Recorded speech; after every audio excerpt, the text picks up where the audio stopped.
ಇಂದು ವಿಶ್ವ ತಾಯಂದಿರ ದಿನ. ತಾಯಂದಿರ ದಿನದ ಅಂಗವಾಗಿ ಲೋಕಸಭೆಯ ವಿರೋಧ ಪಕ್ಷದ ನಾಯಕ ರಾಹುಲ್ ಗಾಂಧಿ ಜಗತ್ತಿನ ಎಲ್ಲ ತಾಯಂದಿರಿಗೆ ಗೌರವಪೂರ್ವಕ ನಮನವನ್ನು ಸಲ್ಲಿಸಿದ್ದಾರೆ. ತಾಯಿ ನಮ್ಮ ಪಾಲಿನ ಮೊದಲ ಗುರು ಮತ್ತು ಗೆಳತಿ ಅಂತ ಹೇಳಿ ಅವರು ಬಣ್ಣಿಸಿದ್ದಾರೆ. ಈ ಕುರಿತು ಅವರು ಇನ್ಸ್ಟಾಗ್ರಾಮ್ನಲ್ಲಿ ಪೋಸ್ಟನ್ನು ಹಂಚಿಕೊಂಡು, ತಾಯಿ ಅಂದರೆ ಮೃದುತ್ವ, ತ್ಯಾಗ, ಸಹಾನುಭೂತಿ, ಪ್ರೀತಿಯ ಸಾಕಾರ ಮೂರ್ತಿ. ಒಬ್ಬ ವ್ಯಕ್ತಿಯ ತಲೆಯ ಮೇಲೆ ತಾಯಿಯ ಕೈ ಇರುವುದು ಈ ಜಗತ್ತಿನಲ್ಲೇ ಅತಿ ದೊಡ್ಡ ಶಕ್ತಿಯ ಮೂಲ ಅಂತ ಹೇಳಿ ಭಾವನಾತ್ಮಕವಾಗಿ ಬೆಳೆದುಕೊಂಡಿದ್ದಾರೆ.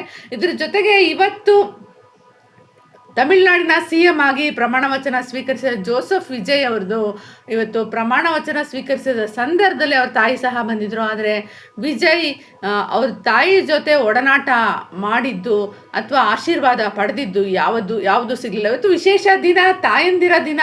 ವಿಜಯ್ ಅವ್ರಿಗೆ ತಾಯಿನೂ ನೆನಪಾಗಲಿಲ್ಲ, ಆದರೆ ತಾಯಿ ಬಂದಿದ್ರು, ಹೆಂಡತಿ ಮಕ್ಕಳಂತೂ ನೆನಪಾಗಲೇ ಇಲ್ಲಲ್ಲ. ಇದೇ ವಿಜಯ್